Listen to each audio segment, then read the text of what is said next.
Hello, this is Susie Monagan from the Smith Opera House, and I am so excited to be talking today to Maddy Walsh of Maddy Walsh and the Blind Spots. And Maddy Walsh and the Blind Spots will be playing on the Smith stage on Saturday, June 26th at 8 p.m. So that's coming right up. And you can get tickets at www.thesmith.org. So welcome, Maddy. Thank you so much. Thanks for having me. Yeah, so let's imagine some folks have never seen Maddy Walsh and the Blind Spots before. What can they expect at a Blind Spots concert? High energy, fun, poppy rock and roll show led by female vocals. Yeah, we have a backing vocalist right now, which is super fun for me. I'm the lead singer and songwriter, but I love singing with other women too. So that's a sort of a newer element for us that'll be really fun to bring to the Smith stage. That's great. What's her name? Her name's Mandy Goldman. All right. So Mandy, new member of the band. And what have you been writing about these days? What's giving you inspiration? Well, my husband is my co-writer, collaborator, and the co-founder of the Blind Spots. And over the pandemic, when everything was shut down, we decided to go into a tunnel inside of a state park in central Pennsylvania and record an album, which is called The Tunnel Sessions, and it's available now everywhere. And it was just released under my name, not Maddy Walsh and the Blind Spots, but just my name.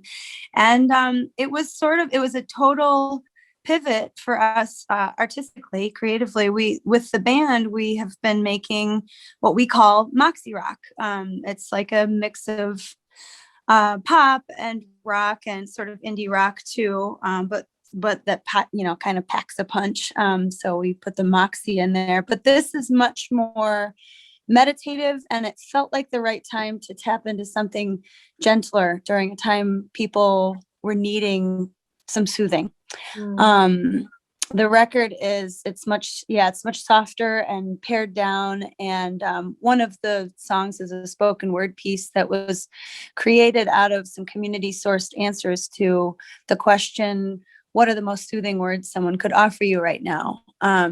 So the Tunnel Sessions was an effort to do that, to offer people some comfort during a time of much uncertainty and anxiety and fear. So that came up. We released that in January, and it just hit all of the major streaming outlets like Spotify and everything. And that was the most recent thing. And we're working on some stuff for the band as well, but that's more of our, the high energy, fun, bouncy rock and roll stuff, which I love so much. Yeah, so I want to hear more about this tunnel.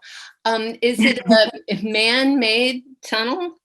Yeah, so it's about 100-foot long walking tunnel inside of this state park called Poe Patty, not far from State College, Pennsylvania. And we went there to visit some friends right before lockdown. Things hadn't even really gotten serious. The word coronavirus was kicked around a bit, but you didn't hear much about it. And we had gone to visit some friends, and on the morning that we were scheduled to leave and head home, we decided to take a hike with them before we left, and they took us to this park.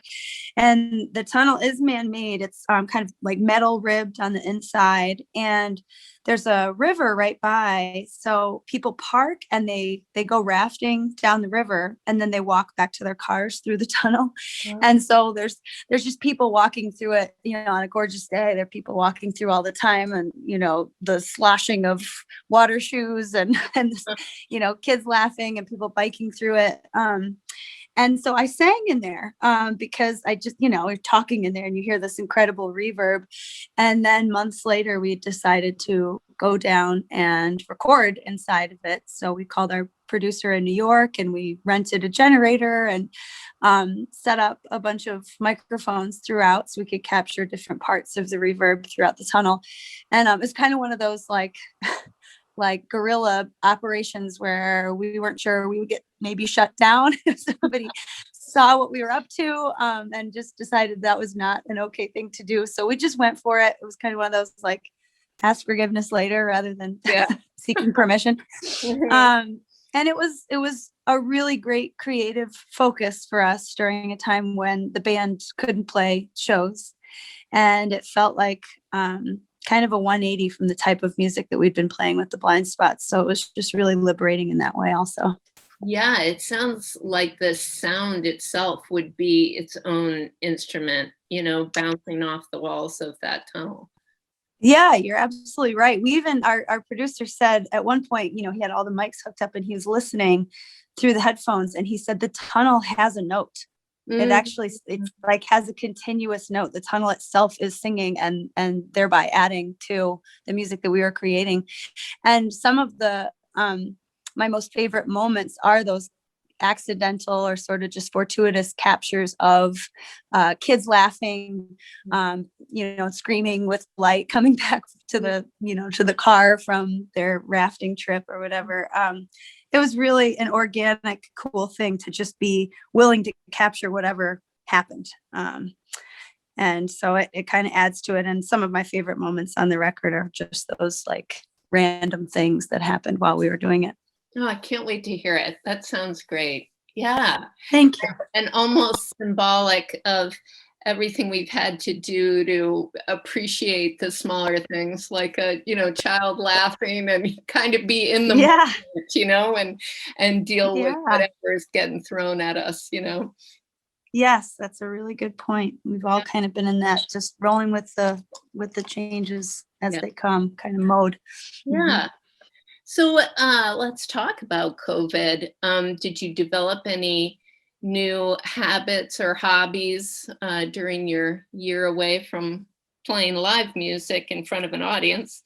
Yeah, I mean, for me, I feel very lucky because we live out in the country. And so just having that space made us feel really safe. And usually in the summer is when the band is the busiest. We're just playing a lot of shows and we're traveling around a lot. And so gardening has always been something I told myself I didn't really have time for. And I have a lot of really fantastic gardeners in my family. So there's this wealth of information should I ever have needed it, but I just was never around. And so being home for the first time for a prolonged period in the spring and summer, I turned to the dirt. And I know that growing things from seed is this very elemental, obvious sort of thing that so many people tap into, but I hadn't gotten a chance to do that yet. And I just became totally obsessed. I started growing things from seed and got all of these little plant starts, those vegetables and flowers and trees. And I just kind of covered our property. There's still plenty of room. I have lots to do, but I just absolutely fell in love with it. And after I'd been getting really into it, I've had a really crazy schedule for the past, 10 or so years of my life where with touring, we get home very late and, then you settle in for a little while. And then, so you're sleeping later into the day. And I got into this totally different biorhythm where I was going to bed earlier and up with the sun, just like right outside, and couldn't wait to get my hands in the dirt again. And I read an article, I forget where I found it, but it was right toward the beginning of all of this. And it was about how so many people were turning to the earth, not just because we were like, is there going to be enough food? Are we going to run out of food? What is this? What's happening during this pandemic? But also because of the tactile nature of it. And that, during this time where we were so devoid of, we didn't have all this contact with other people. If you're lucky, you have a partner or pets or, one person to hunker down with at least. But a lot of people did not have that. And if you're like me and are used to being surrounded by a lot of people, it was definitely an adjustment. And I think it was this really natural thing to just turn to the earth and have something to tend to. So that was the biggest takeaway, I would say, for me, the biggest like positive change, new hobby sort of thing. Yeah. So did you put a garden in this year too? Yeah, I did. I've got a few. I've got, flowers all over and some new trees that I put in and an herb garden and a vegetable garden. And I just keep expanding things. And I'm like, well, can you just break a branch off of this tree? And then like, there's this stuff called root promoter and we can just make another tree over here. It's just totally fascinating to me. And it's something that I never, I told myself I never had time for, but I guess when you find that you love something like this, you just make time for it. Yeah. Maybe as you get more busy with the summer and playing again, you're going to be in the baseball bat size zucchini Yes. club. Yep, I'll be one of those people. It's like, please, someone come take all the zucchini. Yep. So did you discover any new music during the shutdown of other folks? Oh yeah, so much. There was a lot of music that kind of helped get me by. One of the main records that I was so stunned by was Fiona Apple's newest one, Fetch the Bolt Cutters. It's just a really, really great record. I'm trying to think what others really stood out. That one I was really obsessed with for a while. I recently found this really fun band from the 70s. I think this record came out in like 73 or 74. Maybe it was their only one. They're called Uncle Dog. And we got a vinyl from a bargain bin, and it's so good. It's so good. It like predates, I don't know, it's got some elements of like Stevie Nicks, but also there's some really goofy stuff in there. There's a female and a male lead singer. And so that was just a really fun one. And what other new stuff? I guess this is a little newer than right in the thick of the pandemic, but St. Vincent just dropped a new record called Daddy's Home, which is really awesome. What else? I guess those would be the big ones that I got into. But we have a huge record collection. It's like our pride and joy. And so it's nice to just tap into some of these old things that you wouldn't even necessarily think of until you just saw them on the shelf. So yeah, we listened to a lot of stuff, but I think the standout was the Fiona Apple record. I definitely wrote down Uncle Dog. I'm going to have to go. Yeah, I think the record is called Old Hat, I want to say. It's super fun. I don't know where they came from or what they did after, but there's this one very cool record. Yeah, nice. So you've talked, I think, a lot about how your music changed and grew during the pandemic. Did you get a feeling from other musicians that you're in contact with that there was this kind of moving away from maybe your comfort zone or your genre and just kind of going with the flow and trying some new things? Yeah, I think the musicians that I know and have spoken with throughout who have handled it the best are the ones that sort of gave themselves up to the flow of, whatever it was. I watched some friends really try to muscle their way through and, okay, we're going to do a weekly live stream on this afternoon, and it will, we'll make sure to stay in really good contact with all of our fans. And that was fine for a little while. I think it worked for a little bit, but there was this, I think toward the beginning, there was this pressure, this kind of weird pressure that came from, I saw a meme that said, everybody get your popcorn. Can't wait to see what all the artists are going to do with all this downtime. And so at first it was like, oh geez, I guess I shouldn't be freaking out like everybody else is. I'm supposed to be taking this downtime and writing, and I'll come out the other side with this huge body of work or something. But that isn't really fair because to live through a global pandemic, I mean, there was just so much stress on everybody, and all of this, all the uncertainty, the anxiety, the fear, and the changing regulations.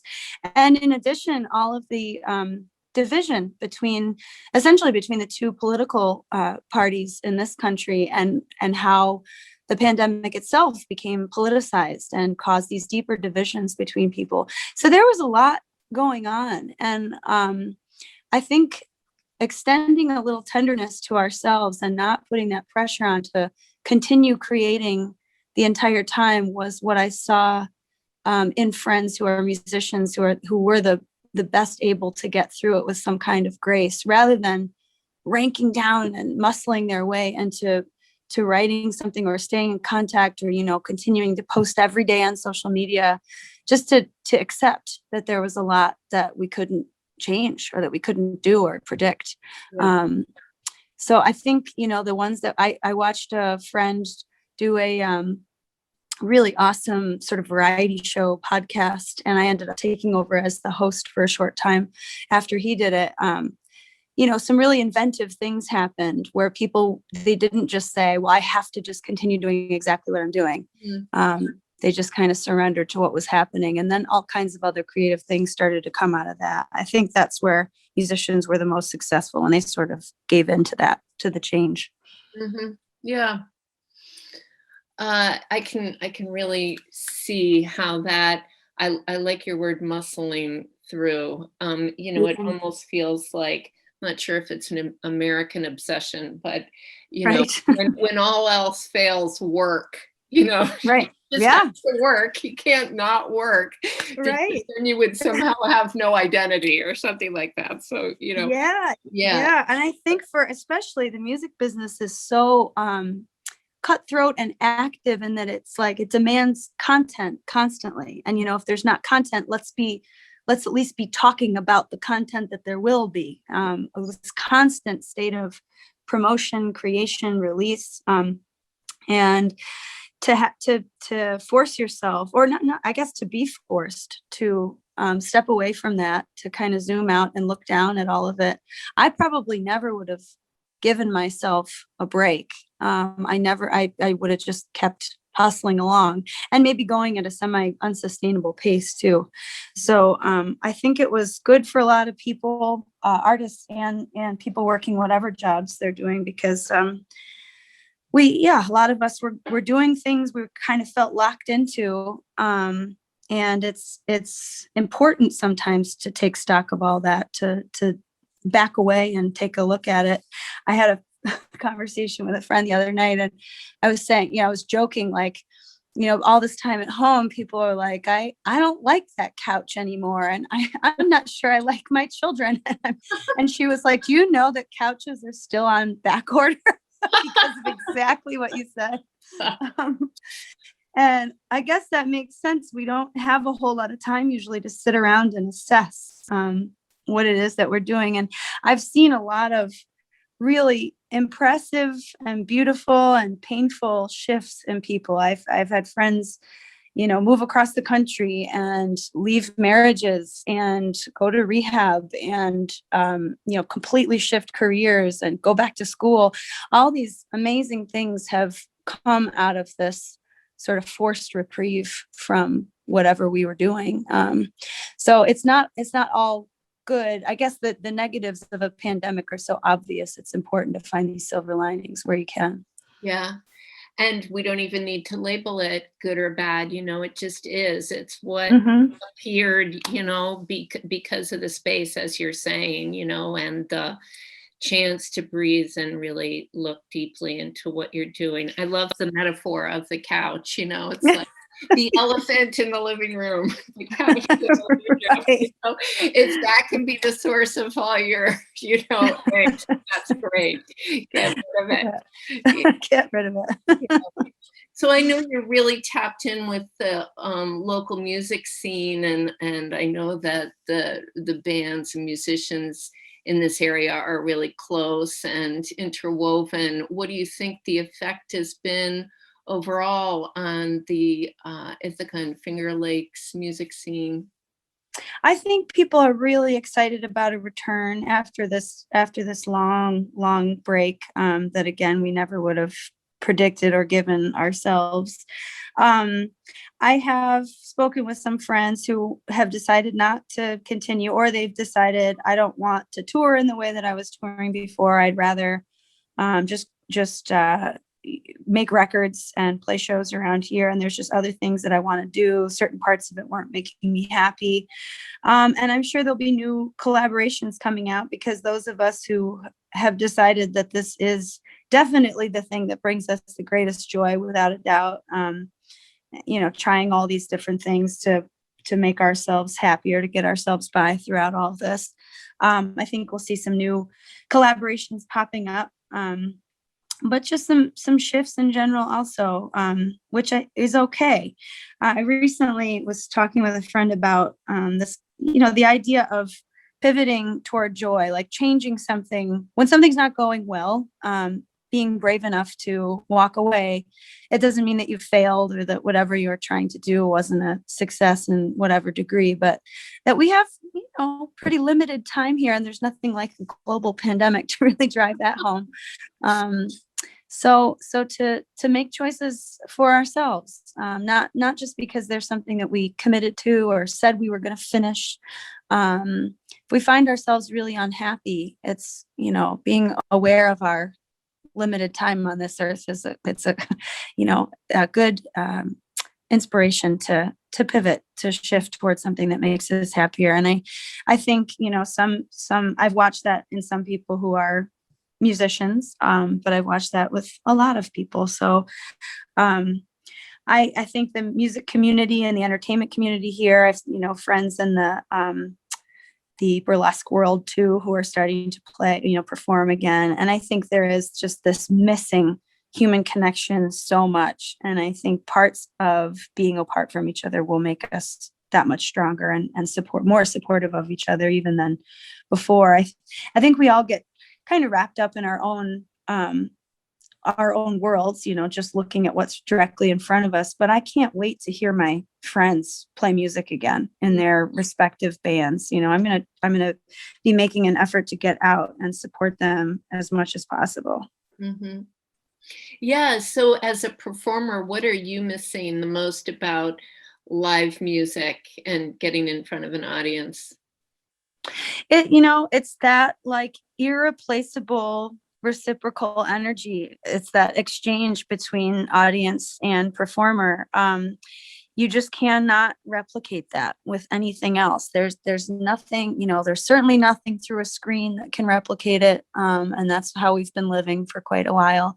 So I'm just looking forward to looking in people's eyes again. And actually there's something palpable. There's something that you can actually feel in a room or outside when you are making music in the air in front of someone, in front of a group of people. So that, and it is, when I say it's reciprocal, it's like, we don't just get up there to perform for ourselves. It's very different if you're performing. We did one of the Downtown Summer Concert Series shows at the State Theater in Ithaca last summer. And, it's wonderful to play on a big, beautiful stage and in front of a room. But it's like, without people there, there's just a lot missing. And the performance isn't the same either. You can hear it in recordings when people are playing in front of a charged audience. Mm-hmm. And, I'm a musician because I was a fan first. I just love music so much. And I've been going to concerts since I went to my very first one. I've been totally addicted to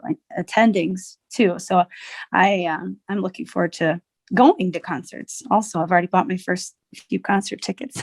Awesome. Yeah. And I just saw that you're on the Grassroots lineup. So that's really fun. Yeah. And that brings me to my next question, which is, I know that there are pods that are happening at Grassroots and other places. Mm-hmm. So the whole way that we're putting on shows as we're reopening, do you think any of that is going to change and be permanent? What are some of the things about, I guess it remains to be seen in a way, because we're still kind of just putting our toe in the water, but do you think there's some takeaways in terms of how we interact in spaces together and hear music that might be permanent? I'll be honest, I hope not.